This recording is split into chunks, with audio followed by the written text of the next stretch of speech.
आप सबका आज के इस सेशन में स्वागत। हिंदी नई कूल है या नहीं है तो कितनी, और नहीं है तो क्यों, इन सब मुद्दों पर बात होगी। हम तीनों ही यहाँ एक ऐसी पीढ़ी के हैं जहाँ हमने अखबार से सोशल मीडिया पर अपना सफर तय किया है।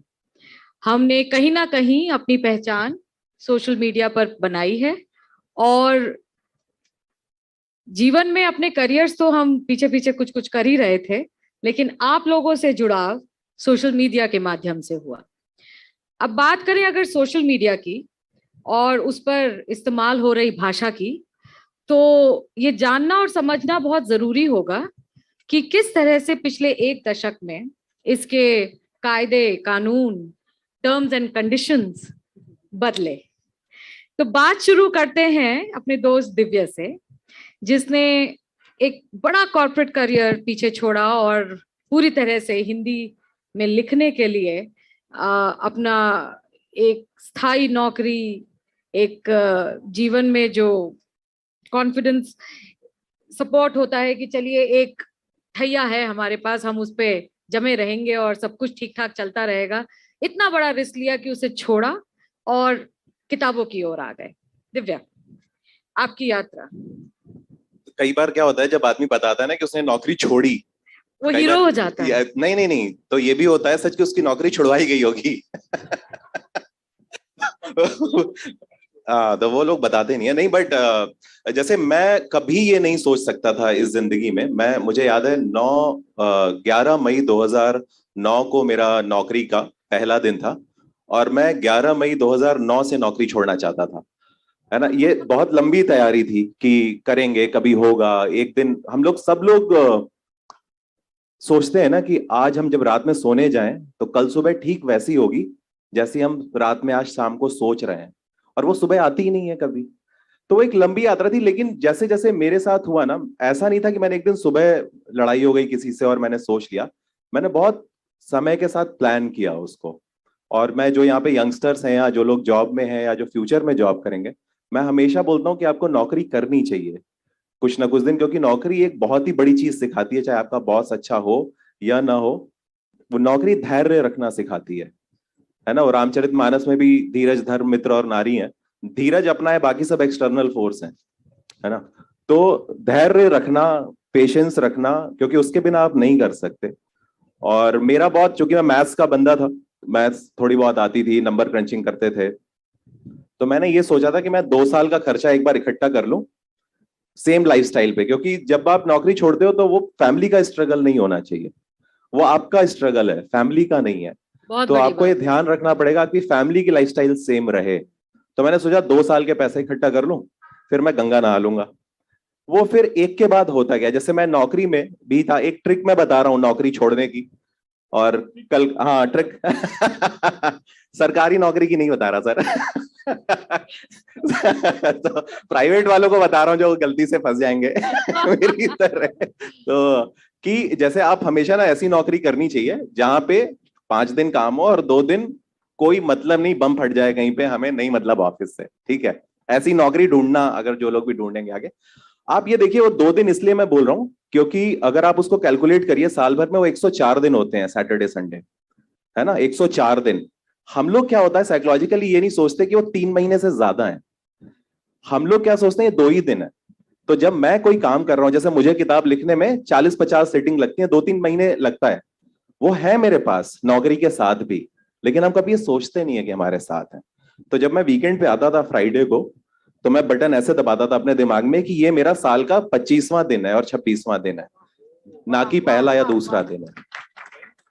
तो ये ट्रिक है एक, इस तरीके से आप धीरे धीरे कर, और नौकरी करनी चाहिए। फिर एक दिन क्या होगा जब दोनों सैलरी, दूसरी तो सैलरी नहीं होती, वो पता नहीं रहता कितने पैसे आएंगे। सबसे अच्छी बात नौकरी छोड़ने की ये है कि आपको पता नहीं आप कौन से इनकम टैक्स ब्रैकेट में होंगे, कब आप लग्जरी टैक्स दे रहे हैं और कब आप टैक्स के बाहर है। तो मुझे लगता है लेकिन धीरे धीरे करना चाहिए। मतलब बहुत, चूंकि हम सोशल मीडिया में बहुत क्रांतिकारी हो जाते हैं, वो नहीं अप्रोच होना चाहिए, लाइक जैसा मुझे लगता है बहुत लोग उस तरीके से। तो ये धीरे धीरे करेंगे तो वो हो जाता है। मतलब एक समय पे आपको दिखने लगेगा कि ये दोनों, अल्टीमेटली हम लोग समय बेच रहे हैं ना अपना।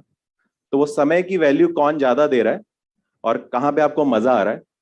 तो जैसे इसीलिए मैं एक बड़ी शरारत भी करता हूँ कि मैं सोमवार को जब ऑफिस खुलते हैं तो मैं खड़े हो जाता हूँ बाहर, देखता हूँ लोगों को बाहर जाते हुए, तो वो मुझे अच्छा भी लगता है, and yet I feel humbled about it कि हाँ मुझे सुबह ऐसे नहीं जाना पड़ रहा।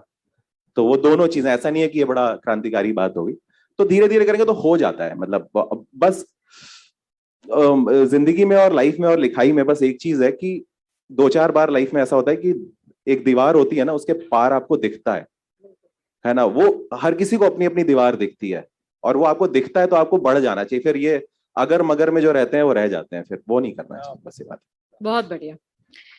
निशांत जी के पास आते हैं। एक बड़ा आपका करियर ग्राफ है और अलग अलग डिपार्टमेंट्स, और इस देश के सबसे बड़े ऑर्गेनाइजेशन जो हमारी सरकार है उसके साथ काम करते हुए आपकी एक साहित्यिक यात्रा भी है। खूब किताबें, और युवाओं के बीच में जो खासकर सिविल सर्विसेज की तैयारी कर रहे हैं उनके बीच आप एक आइकन के रूप में जाने जाते हैं। ये सारी चीजें कैसे समन्वय होता है इन सब का, कैसे मैनेज हो पाता है? मैं कभी कभी सोचती हूँ कि आप लोग को तो कितने पेपर साइन करने होते हैं, बांचने होते हैं, उसके पढ़ बीच के में साइन किताब करने होते हैं मैम, बिना पढ़ के पढ़े नहीं साइन कर करने होते हैं। तो आपने यात्रा की बात कही है और कैसे समन्वय हो पाता है इसकी बात कही। तो सबसे पहले तो भाई सबसे अच्छी बात तो ये कि आज का जो टॉपिक है is Hindi the new cool, इस पे बात हो रही है, यही एक बहुत बड़ी बात है। तो इस पे एक बार जोरदार तालियां आप सबको बजानी चाहिए जेएलएफ के लिए। मेरा बैकग्राउंड बहुत सिंपल सा है कि जैसे आप सब लोग, हम सब लोग होते हैं जो एक बिल्कुल सामान्य फैमिली से आते हैं, और ज्यादातर हमारी जनरेशन के लोग जो हिंदी मीडियम में पढ़े हैं, जैसे हिंदी मीडियम टाइप बोल सकते हैं, उस तरह के हम लोग हैं। और जिनकी मतलब आंखों में बड़े ख्वाब लेकर के जो छोटे छोटे शहरों की खाली बोर दोपहरों से झोला उठा के बड़े शहर की ओर निकलते हैं, वैसे ही लोग हैं हम। तो हम कोई अलग से कोई पैराशूट से उतरे हुए टाइप लोग नहीं हैं। हम लोग भी वही हैं जो आप सामने बैठे हैं, जो यंगस्टर्स बैठे हैं खासकर, वैसे ही हम भी थे। और एक मेरठ एक शहर है दिल्ली के पास, वहां मैं पला बढ़ा, वहां पढ़ाई हुई। और ये था कि जब मैं एक्चुअली, आपने जब यात्रा की बात की तो मेरे को एकदम से ध्यान आया कि मैंने अपनी पहली नौकरी ग्रुप सी में शुरू की थी, क्लैरिकल जॉब, और फिर मैं ग्रुप बी में आया और अब मैं ग्रुप ए में आ गया। तो ये एक जर्नी रही है, ये यात्रा है। लेकिन इस यात्रा में एक बात कहीं मैंने पढ़ी थी कभी, कि मुश्किलें सब पर आती हैं, कोई बिखर जाता है और कोई निखर जाता है। तो अपनी जो लकीर है, मतलब जैसे हमने बचपन में कहानी सुनी थी कि एक क्लास में एक टीचर ने ब्लैक बोर्ड पे पूछा कि भाई अगर हमें किसी को दबाए बिना या किसी का विरोध किए बिना खुद आगे बढ़ना है, तो उसका उन्होंने एक बहुत अच्छा तरीका बताया कि उस लाइन को बिना इरेज किए, बिना डस्टर से मिटाए, आगे एक आपने चौक से एक बड़ी लाइन खींच दी, तो वो सबसे अच्छा तरीका है जीवन में आगे बढ़ने का। तो इसलिए मैं, जितने भी लोग हैं, मैं बहुत डिटेल में तो यात्रा में नहीं जाऊंगा, पर मैं ये जरूर कहूंगा कि आप इस 10-15 साल की यात्रा में एक चीज जो कांस्टेंट है वो निरंतरता है। और एक और खास चीज जो उसमें डिराइव करनी चाहिए वो है कि अपनी लकीर को बड़ा करना। हमें किसी की बुराई नहीं करनी, ना हमें किसी, जैसे अगर हिंदी की बात अभी आएगी तो मैं वहां से भी इसको जोड़ूंगा कि हमें इंग्लिश से या हमें किसी और भाषा से या यूरोपियन लैंग्वेजेस से, फ्रेंच से, किसी से कोई भी परेशानी नहीं है। इनफैक्ट हम तो हर भाषा का सम्मान करते हैं। लेकिन क्या आप चाहेंगे कि मेरी जुबान, मेरी भाषा, मेरी मातृभाषा, जब दूसरी भाषा बोलते बोलते, केदारनाथ सिंह की भाषा में कहूं मैं, जो हिंदी के बहुत बड़े कवि हुए हैं, कि जब दूसरी भाषा में बोलते बोलते मेरी जुबान अकड़ने लगती है और मेरी आत्मा दुखने लगती है, तब मैं अपनी भाषा में बात करता हूँ, अपनी भाषा में हंसता हूँ, अपनी भाषा में रोता हूँ, अपनी भाषा में खिलखिलाता हूँ, अपनी भाषा में खूब दहाड़े मार मार के रोता हूँ। ये हमारी भाषा की ताकत है। क्या हम चाहेंगे कि हम दूसरी भाषा में खूब अच्छा करें, बिजनेस करें, नौकरी करें, विदेश जाएं, खूब पढ़ें, खूब बढ़ें, लेकिन क्या अपनी भाषा की कीमत पे हम बढ़ना चाहेंगे? आप में से आप लोग बताइए एक बार कि क्या हम चाहेंगे कि हमारी भाषा मर जाए और हम दूसरी भाषा में ही सिर्फ आगे बढ़े? तो दिस इज द की, चाहे वो बंगाली हो, चाहे वो हिंदी हो, चाहे वो तमिल हो, चाहे वो कन्नड़ा हो, हमें अपनी भाषा को साथ में लेकर के उसके साथ जो एक इमोशनल रिश्ता है उसको बरकरार रखते हुए आगे बढ़ना चाहिए। ये यात्रा होनी चाहिए जहां पे अपनी लकीर को बड़ी करना है और दूसरी की लकीर को छोटे करने की कोई कोशिश करनी भी नहीं है, सोचना भी नहीं है।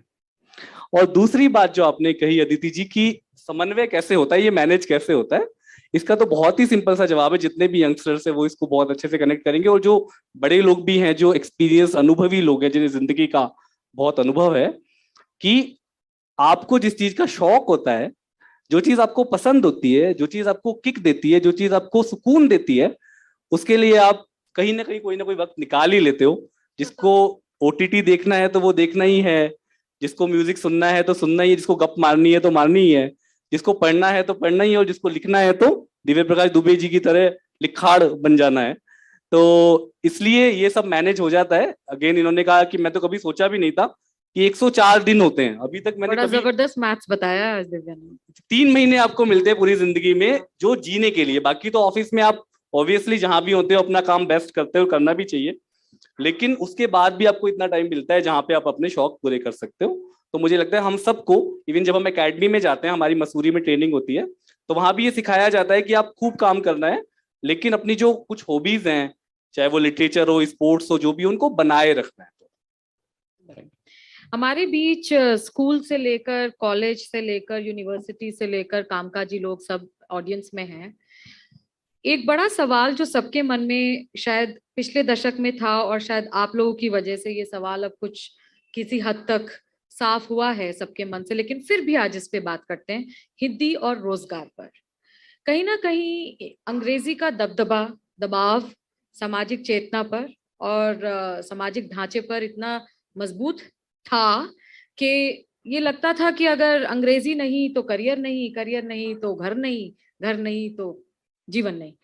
लेकिन अब कहानी कुछ बदलती नजर आ रही है। चाहे आप राजनीति देखें, जिसमें क्षेत्रीय राजनीति अब केंद्रीय राजनीति पर किसी रूप से उसके परम्यूटेशन बदल रही है, या अब आप किताबों की दुनिया देखें, या आप अखबारों की दुनिया देखें, या आप न्यूज की दुनिया देखें, वहां पर सारे के सारे फॉर्मूले जो पिछले 2 दशक में थे वो सब टूटते नजर आ रहे हैं और नए फॉर्मूले बनते नजर आ रहे हैं। दिव्या, आपसे शुरू करते हैं। लिंक्डइन ने आपको एक हिंदी इन्फ्लुएंसर के रूप में साथ में लिया। मुझे याद है जब 2016 में वाणी प्रकाशन का लिंक्डइन प्रोफाइल हमने बनाया था, वहां वो हिंदी यूनिकोड लेता भी नहीं था, तो हमें हिंदी में मैटर लिखकर उस पर चस्पाना पड़ता था, क्योंकि हम अंग्रेजी में नहीं लिखना चाहते थे। हम लिंक्डइन के आगे अपनी भाषा नहीं छोड़ना चाहते थे। आज लिंक्डइन हिंदी में आ गया है और वो हिंदी के इन्फ्लुएंसर्स को अपने साथ ले रहा है, और इसमें बड़ी गर्व की बात है कि पहली पंक्ति में आप उसमें साथ हैं। तो ये जो बदल रहा है सामंजस्य सारा का सारा, ये सारा जो गणित बदलता नजर आ रहा है, ये किस भविष्य की ओर इशारा है इसका? मैं इसको ना बहुत, जैसे मैं एक कॉर्पोरेट वर्ल्ड में रहा जहाँ पे, और मैं ऐसे कॉलेज में पढ़ा जहाँ पे हम लोग पूरे कॉलेज में 180 लोगों में, सिम्बी में जब मैं था 2009 में, हम 2 लड़के हिंदी मीडियम के थे, है ना। वो एक एंट्री बैरियर है, आप बड़े कॉलेज में पहुंच ही नहीं पाते क्योंकि वो कंपटीशन ऐसा होता है, और हम लोग जो सीख के जाते हैं वहां तक जब तक सीखते हैं देर हो जाती है। वहां से लेके, जैसे मैं फिर बाद में मैंने एक बहुत बड़ी चैनल में काम किया जो बहुत सारे शोज बनाते हैं, क्रिकेट कराते हैं। वहां पे मालूम है, जो चीज जो एक समय में आप सोचते हैं आपकी वीकनेस है कि आपको उतनी अच्छी अंग्रेजी नहीं आती जितने आपके साथ वाले लोग हैं, बड़ा सरप्राइजिंग 2009 से लेके 2020 में ये हुआ कि पूरे फ्लोर पे मेरे से अच्छी हिंदी उस चैनल में किसी को नहीं आती थी। तो जो बड़ी से बड़ी प्रेजेंटेशन भी हो रही है, पता चला फिक्की में जाना है कुछ, तो याद किया जाता है वो लड़का कहाँ गया जिसको हिंदी आती थी। ये इतनी तगड़ी पहचान थी आपको कि अच्छा ये आता है।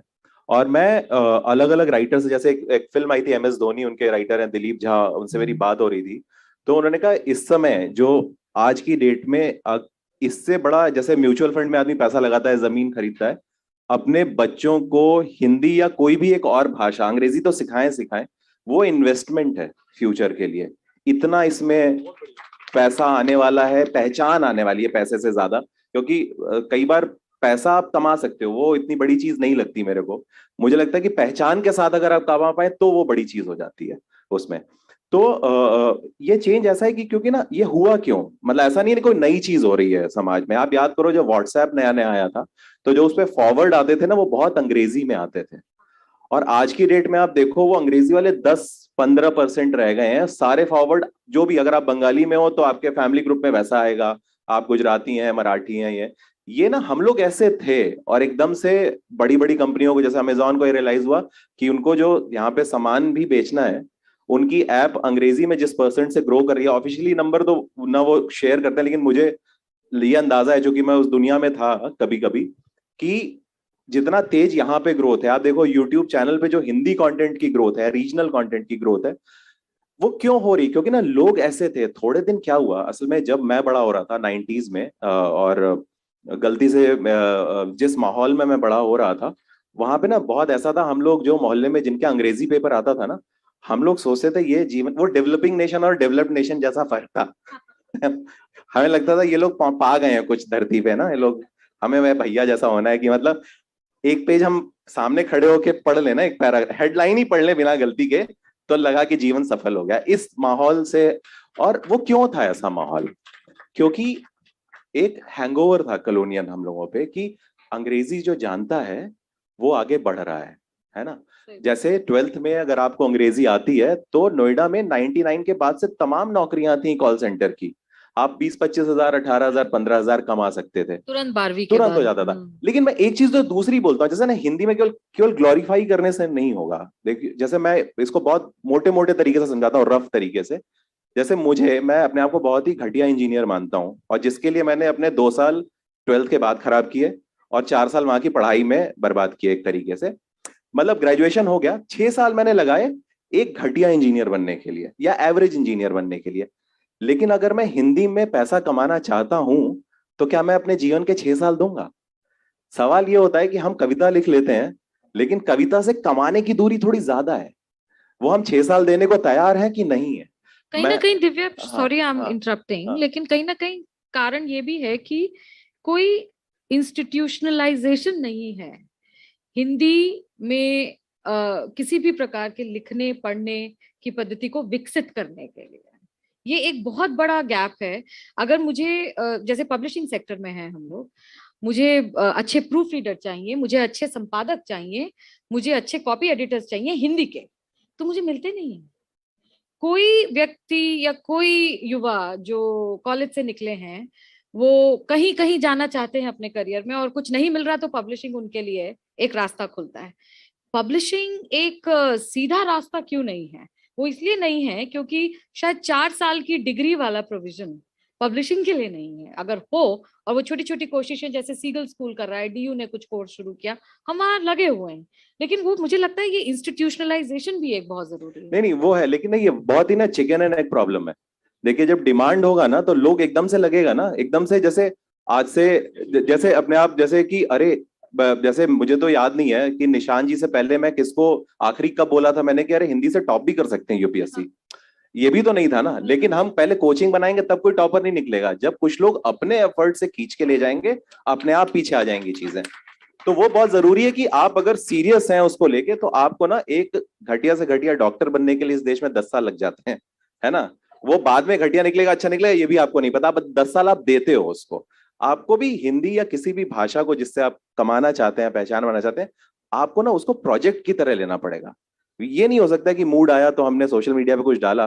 जैसे जो बहुत यंगस्टर्स का जो प्रॉब्लम है, वो भेजते हैं जब कविताएं या कुछ पढ़ने को, तो जो बेसिक फिल्टर है ना, हमको कहीं ना कहीं पता होता है हमने कैसा लिखा है ना। तो वो बोलते हैं अरे सर आप तो कह रहे हो सही नहीं है, या इस पे तो मेरे को 60 लाइक आए हैं, आप कैसे बोल रहे हो सही नहीं है? तो वो उससे बचना भी पड़ेगा कहीं ना कहीं, वो थोड़ा सा एक लंबा रास्ता लेना यहाँ पे मैं थोड़ा सा बीच में ऐड करना चाहूंगा दीदी जी, आपकी अनुमति से, कि अभी बात हो रही थी कि खाली ग्लोरीफाई तो नहीं करना है, पर आपको एक्सेप्ट भी करना पड़ेगा कि हिंदी कितनी पावरफुल है आज की डेट में। एक उदाहरण है, जैसे कि चेतन भगत हैं, वो डीप टॉक करते हैं यूट्यूब पे, वो उसको पूरा हिंदी में बोलते हैं। भाई वो इंग्लिश में क्यों नहीं बोलते? क्योंकि उनको यूट्यूब पे व्यूज चाहिए और उससे अर्निंग चाहिए। अगर आज की डेट में वीडियो कंटेंट की बात करें, मैं अभी लिखने पढ़ने की बात नहीं कर रहा हूं, मैं अभी देखने और सुनने की बात कर रहा हूं, ऑडियो विजुअल की बात कर रहा हूं।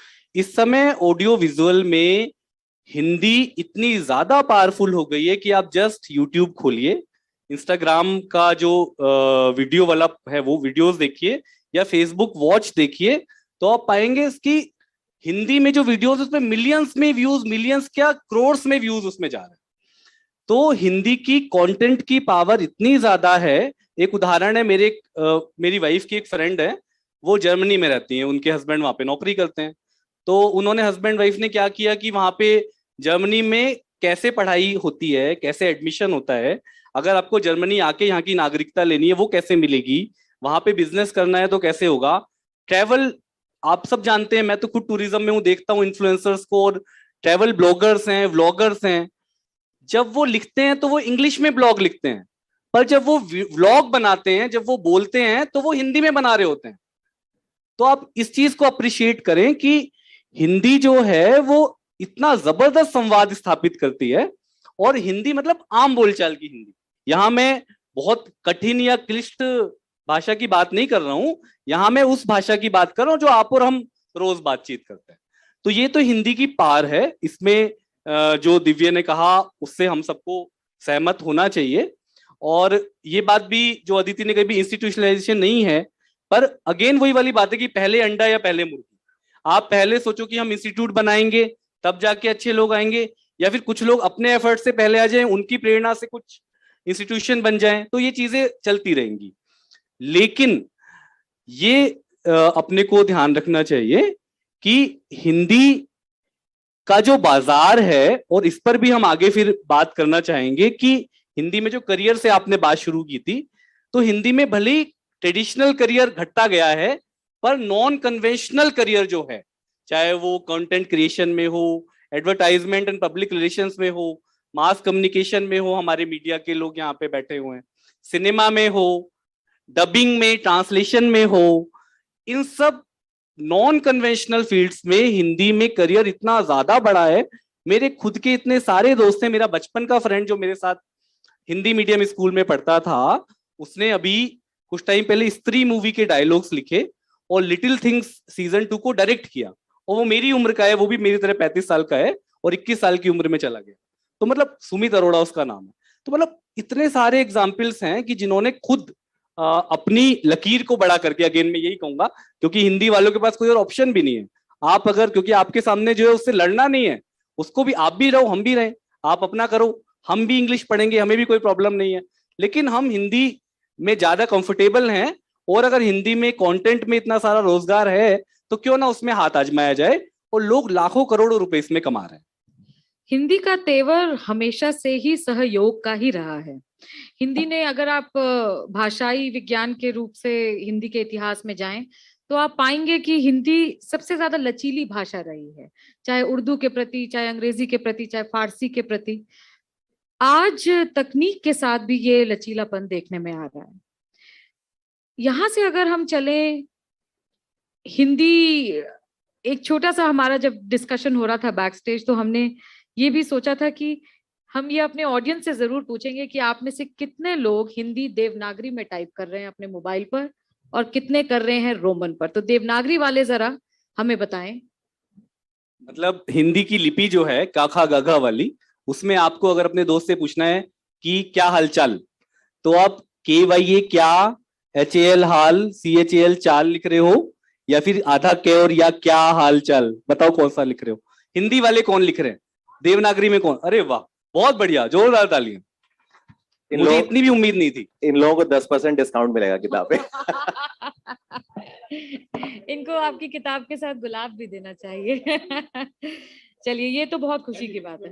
बिल्कुल। ये वाली बात जो है, मैं जहां भी, जब भी मुझे कहीं बोलने का मौका मिलता है, एक्चुअली क्या है कि आप इसको थोड़ा समझिए क्या है।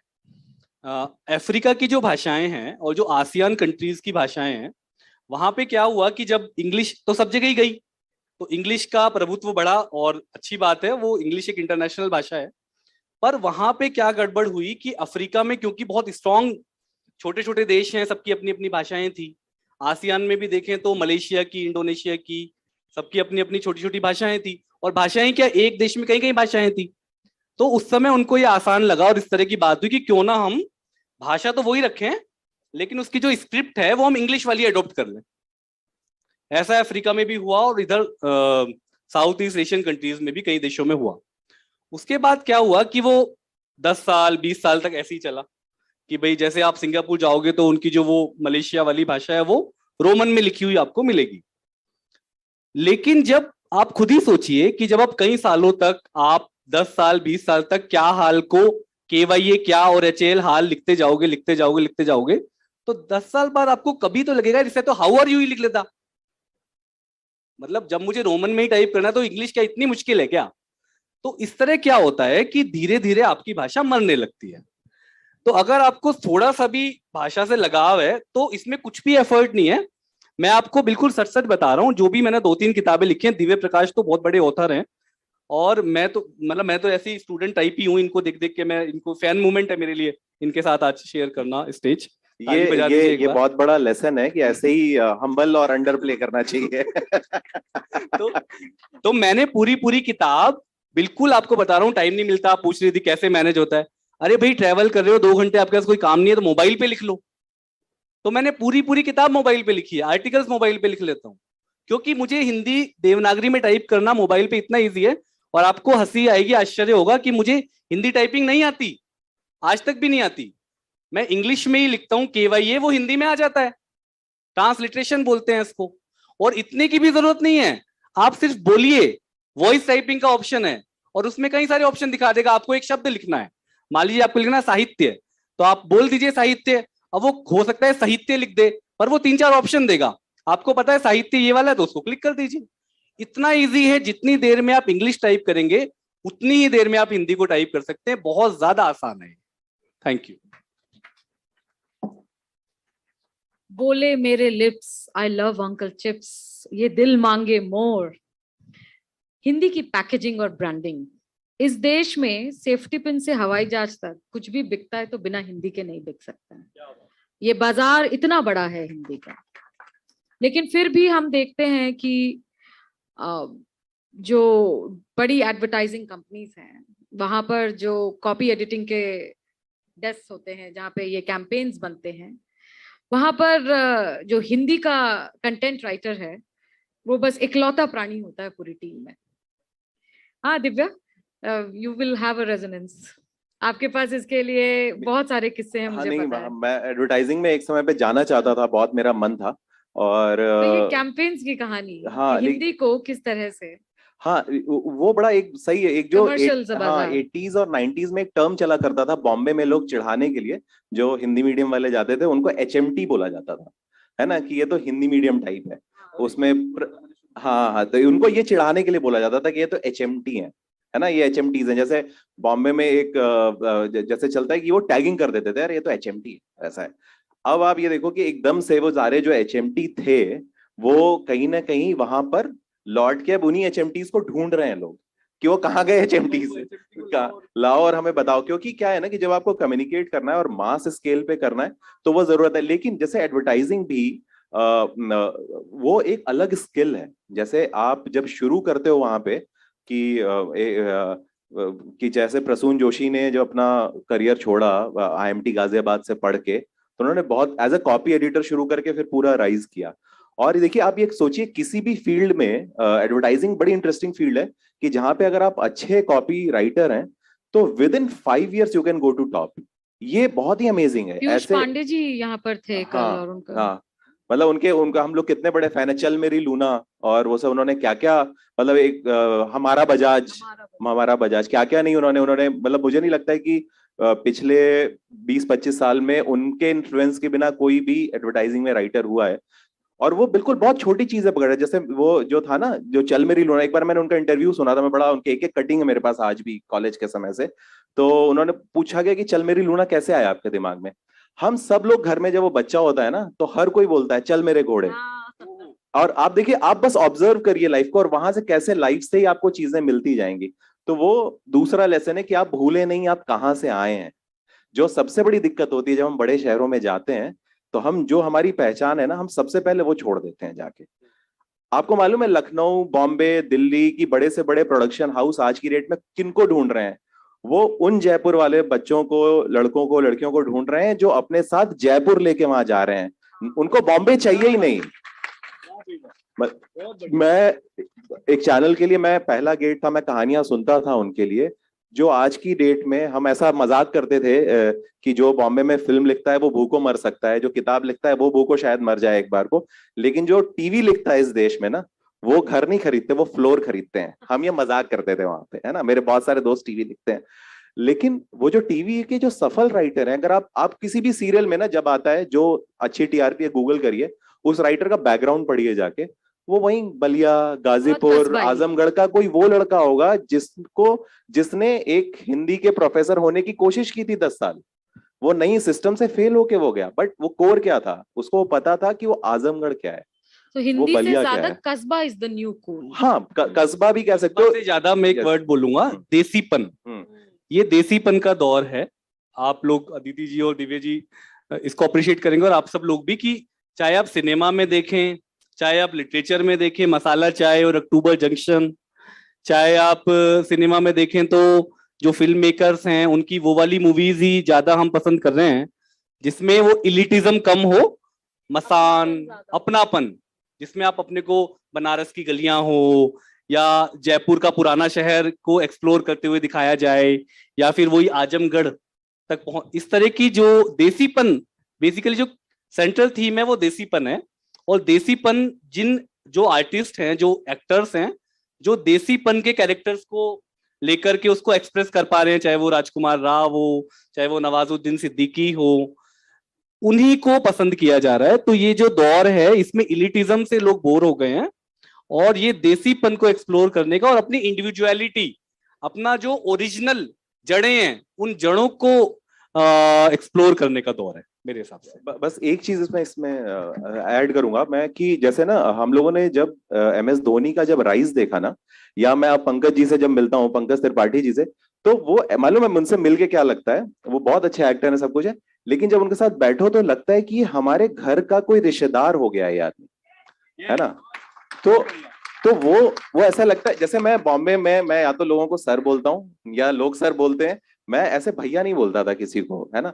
बट वो जब बैठते हैं तो लगता है कि अरे ये तो मेरे घर के कोई भैया हैं। तो आप ये सोचिए ना कि वो भैयापन उन्होंने जो बचा रखा है अपने अंदर, उसी बात के पैसे हैं, ये भूलिए मत, वो बचा के रखना है आपको, है ना। हाँ, और अच्छी बातें सीखें, इसका ये मतलब नहीं है कि हम ऐसे ही हैं, हमें दो काम है, लेकिन वो जो बात है ना, जैसे मैं एक बहुत छोटा सा एग्जांपल बताता हूँ। मैं जब असिस्टेंट मैनेजर हुआ मोबाइल कंपनी में, राजस्थान मेरे उसमें आया करता था एक समय में, एरिया में, हाँ, आधा इंडिया जब मैं देखता था एक तरीके से, जो मोबाइल कंपनी में जैसे बोलते हैं। तो मैं जब असिस्टेंट मैनेजर हुआ ना, तो मेरे रिश्तेदार कोई थे, वो जनरल मैनेजर थे, GM थे। तो मेरी माता जी को नहीं आता था बोलना असिस्टेंट मैनेजर, लड़खड़ाती थी उनकी जबान। तो जब कोई उनसे पूछे क्या करता है लड़का, तो हमेशा बोलती थी कि अरे वो तो GM है।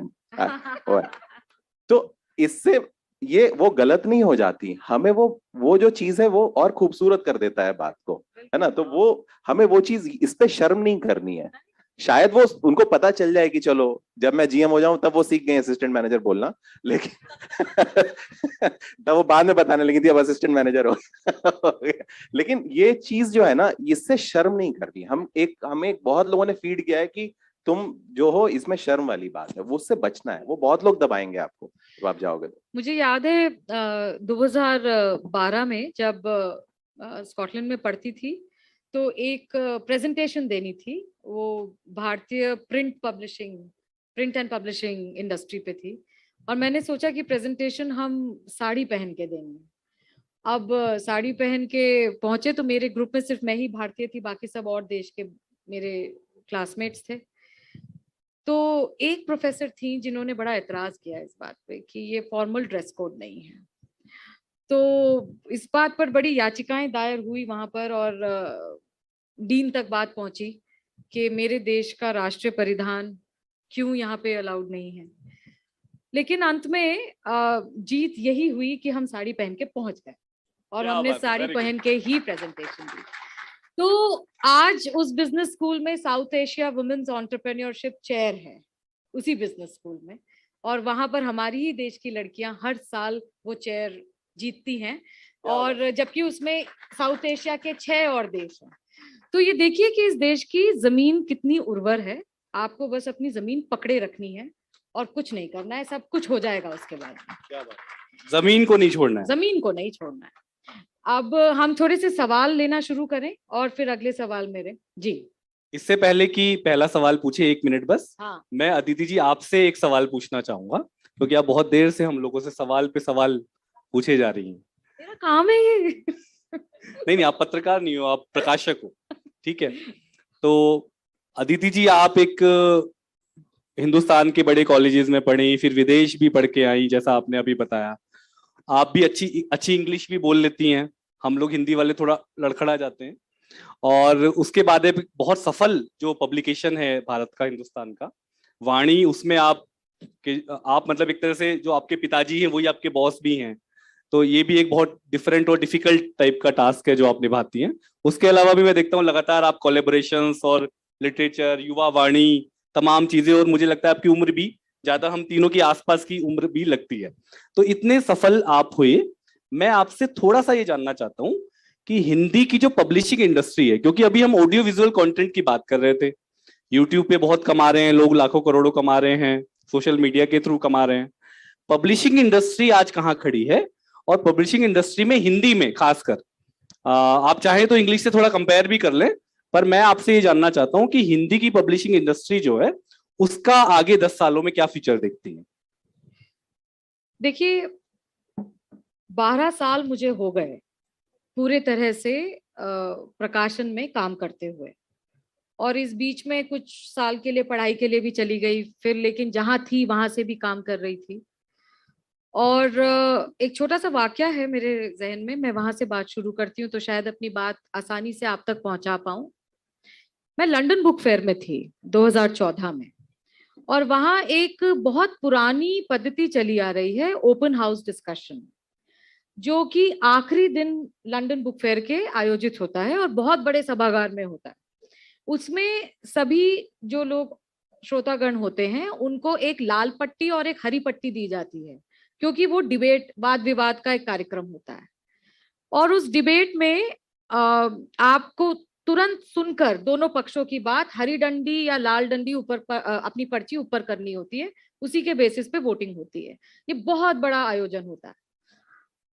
जिस साल मैं वहां थी तो उस साल का विषय था कि अमेज़न प्रकाशन उद्योग का मित्र है या दुश्मन है।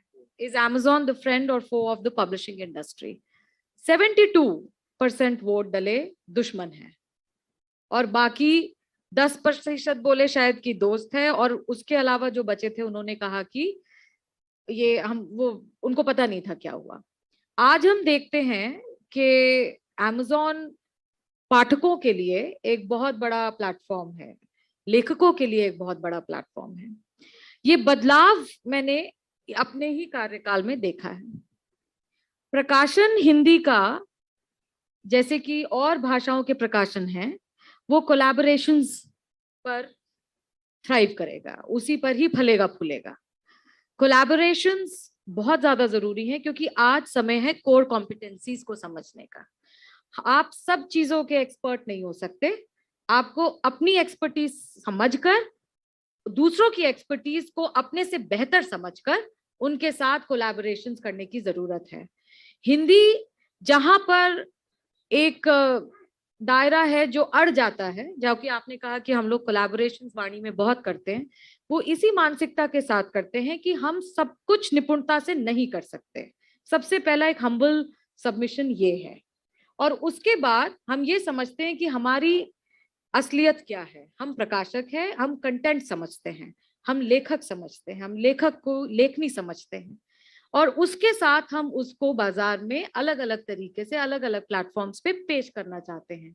हर प्लेटफॉर्म, आप देखिए कि कोई जरूरी नहीं कि एक तरह की प्लेटफॉर्म दूसरे तरीके के प्लेटफॉर्म की तरह उतना ही सक्सेसफुल चले, अगर वो क्रॉस हाइब्रिड हो जाए तो ऐसा नहीं हो सकता।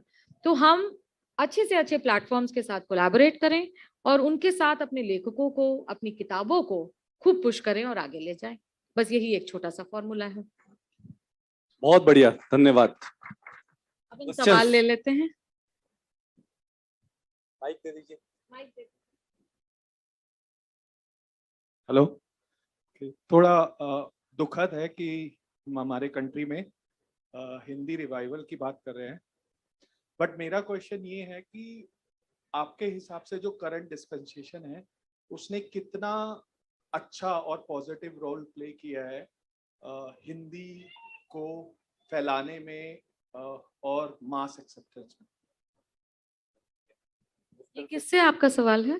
कोई भी जवाब दे सकते हैं। करंट डिस्पेंसेशन में मीनिंग गवर्नमेंट जो नंबर एक बात आपके लिए दुखद है कि हम हिंदी के विस्तार की आज बात कर रहे हैं, मतलब इन अ वे रिवाइवल की बात कर रहे हैं हमारे country जरूरत में। नहीं पड़नी चाहिए। हाँ, और दूसरा ये कि दूसरा सवाल कि जो करंट डिस्पेंसेशन है गवर्नमेंट है उसने हिंदी को बहुत बढ़ावा फैलाने दिया। में पॉजिटिव रोल आपके हिसाब से प्ले किया है, नहीं किया है, क्या किया? ठीक, ये दो सवाल हैं। पहले वाले का दूंगा मैं, दूसरे का ये देंगे। तो पहले वाले का तो ये है कि दुखद है आपको, हमें भी आपसे बहुत सहानुभूति है, लेकिन अगर हम बात ही नहीं करेंगे तो फिर बात आगे तक निकल के जाएगी कैसे? इसलिए जो भी हो, सबसे पहले जैसा आपने कहा कि हमें अपनी लिमिटेशंस भी और हमारी अपनी वास्तविकता भी समझनी चाहिए। अगर हमें दिख रहा है कि हिंदी में रोजगार के अवसर पिछले कुछ सालों में लगातार कम हुए हैं, तो हमें उसे एक्सेप्ट करना चाहिए और एक्सेप्ट करके बैठ करके चर्चा करनी चाहिए और चर्चा करके कोई रास्ता निकालना चाहिए। अगर हम बात करने पे सोचे कि यार दुख हो रहा है, तो दुख में इतना दुख फिर बात कैसे कर पाए? तो इसलिए मेरा मानना है बात करना बहुत जरूरी है। बात करने से ही कोई बात निकलेगी जो दूर तक जाएगी। अगला सवाल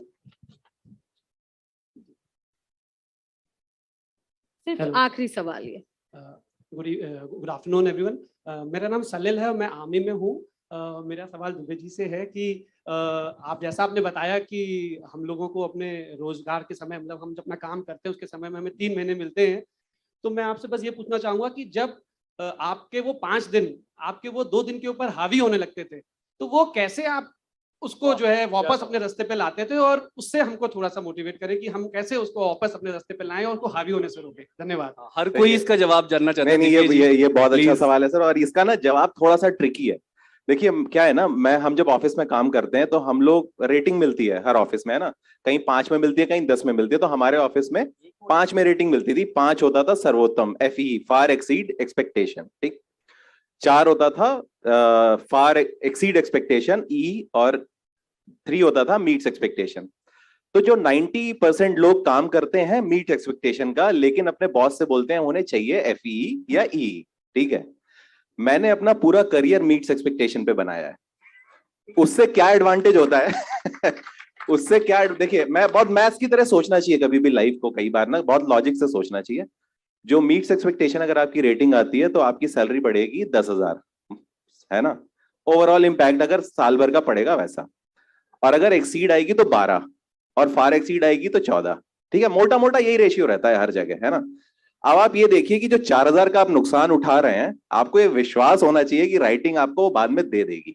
तो मैंने, क्योंकि वो लड़के जब पढ़ाई करते हैं और लड़कियां, तो उनमें थोड़ा सा अंतर रहता है ना कि वो उतना एफर्ट करते ही नहीं, क्योंकि उन्हें पता है और इंपॉर्टेंट चीजें करनी होती हैं। नहीं तो लेकिन मैं ये राय नहीं दे रहा हूं कि हर किसी को, मैंने ऐसा भी देखा है कि आप वहां पे भी अच्छा कर सकते हो और कर सकते हो, लेकिन ना हर चीज को ना सर पे तो कभी भी नहीं लेना चाहिए, क्योंकि हम लोग बहुत सीरियसली लेते हैं।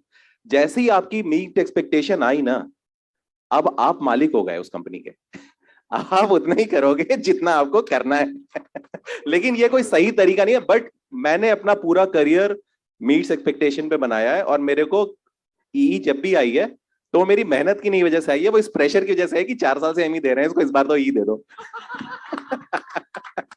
तो बट आप ना, जब आप बेस्ट ऑफ बोथ वर्ल्ड में फंसते हो तो कई बार वो आपको ये देखना चाहिए ना कि देखिए करियर जो है ना वो लंबी चीज है। 25 साल लंबी, 30 साल लंबी हम नौकरी करते हैं, तो कुछ साल आप मेहनत करोगे और खराब रेटिंग आएगी, और कुछ साल मैं गारंटी देके कह रहा हूं आप खराब काम कम करोगे और अच्छी रेटिंग आएगी। It's a long road. आपको हमेशा ना हर चीज को लॉन्ग रोड की तरीके से देखना चाहिए। हम लोग रिएक्टिव हो जाते हैं, अरे रेटिंग कराए इस साल तो नहीं करूंगा काम, मैं बॉस चेंज करूं, उससे कुछ नहीं होता, पैसे बढ़ जाएंगे। बॉस की शक्ल बदलने से बॉस की नीयत नहीं बदलती ना, तो वो है, तो वो आपको हर जगह मिलेगा, आपको एडजस्ट करना पड़ेगा। एक आध और ले लेते हैं सवाल भले है। अच्छा बिल्कुल, अच्छा ओवर हो गया समय खत्म। अच्छा लेकिन दिव्य तो फेस्टिवल में है, निशांत जी भी फेस्टिवल में है, आप सभी के पास ही आ रहे हैं। Author is all yours.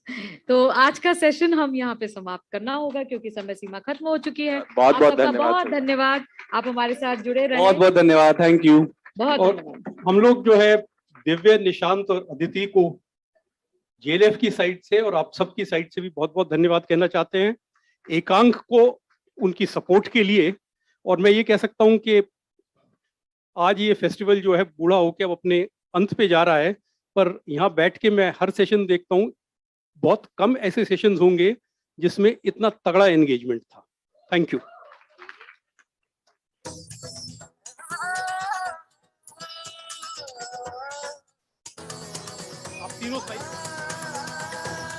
तीनों के तीनों ऑथर्स जो हैं अपनी किताबें साइन करने के लिए यहाँ पर हैं, तो आप प्लीज इनकी किताबें लिए लाएं और साइन करवाएं।